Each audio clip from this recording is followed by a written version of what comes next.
Ladies and gentlemen, boys and girls, listen. Part 2 of IMF rejecting Ruto. IMF, International Monetary Fund, they released a statement on Friday. And the statement was that IMF is watching closely the situation in Kenya in terms of the Gen Zs, the youth of Kenya, protesting and picketing to the right with the Finance Bill 2024. And they said they are sorry for the lives that has been lost and they pray for peace, right? However, they're saying that the situation that it did give Ruto, the president of Kenya, they will not back down on it. They will not retreat and they will not surrender, right? They said that the conditions still will still be there. They will not remove any single condition ever. And at the same time, they are blaming Ruto's government. They are criticizing Ruto's government on one thing and one thing. They're saying Ruto's government is overspending. It's overspending. It must cut down, okay, the non-essential expenditure. Like what? Like hiring a 200 million shilling jet to go to USA and meet President Biden for a few days.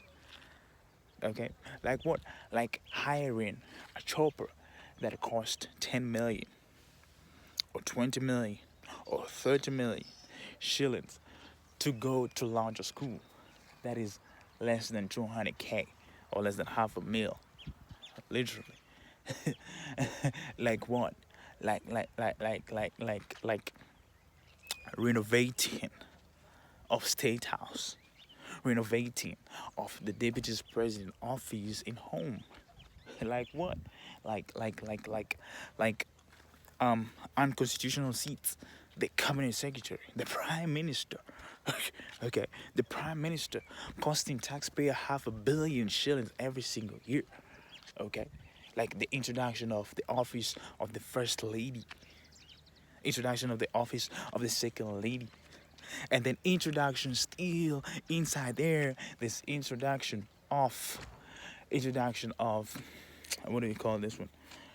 Introduction of the first daughter and the first son, and and essentially what they want is the Ruto sons to get government tenders without a question. He wants also the first daughters, okay, office of the first daughters inside the office of the first lady, and office of the first son and the second son, right? The president's son, okay, and the DP sons also to benefit. They are setting aside how many billions, like like to be exact, is around 658 or 59 million for the for the for the first lady, and then we have Jumbo Ogofiti, and then as well the second lady to get around 500-ish and 58 million every single year, and then as well I would tell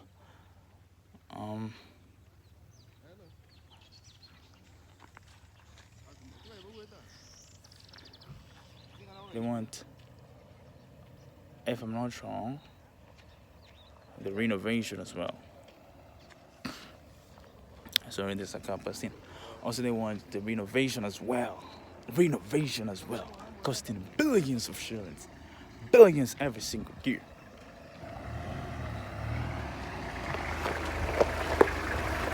Yeah? They want renovation as well, billions of shillings. Renovation for the office of the president and renovation of the deputy president, costing billions of shillings every single year. And in a nutshell, this is plain and simple budgeted corruption. Budget corruption. And then the Kenya Kwanza government and his entire team, they're saying that if this bill if this bill, this bill must be passed so that Kenya won't experience financial crisis like what happened in Zimbabwe, what happened in Greece, what happened in Argentina.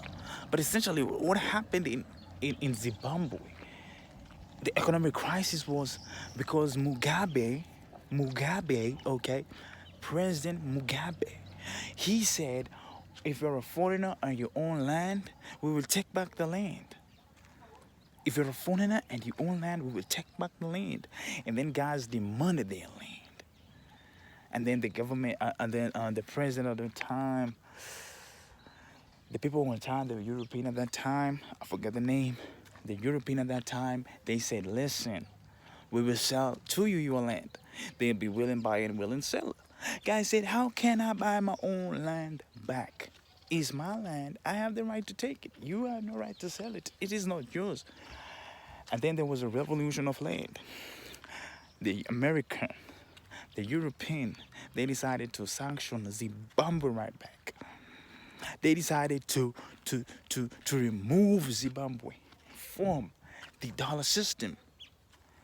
And they said any loan that is essentially any bank that is helping this country to grow, we listen, we will shut you down and we will give you a penalty of around 18 million or 20 million US dollars. Okay, so there will be no financial crisis in Kenya whether the bill pass. Is a budget corruption, like around the budget is around 3 trillion. Okay, now it's about 399 trillion, but 1 trillion is budget corruption, plain and simple. Budget corruption, 100%. And why I love IMF is this: IMF, it put strong measures on countries to access loans. Yes, they're in business, 100%. At the same time, you can't blame budget corruption on IMF. You can't. That one must be blamed on the current government, him and his government. People wearing 20 million shilling march, okay, donating, fundraise 20 million every single Sunday, okay. So with that being said, ladies and gents, I see you at the top because the bottom is way too crowded. Peace out.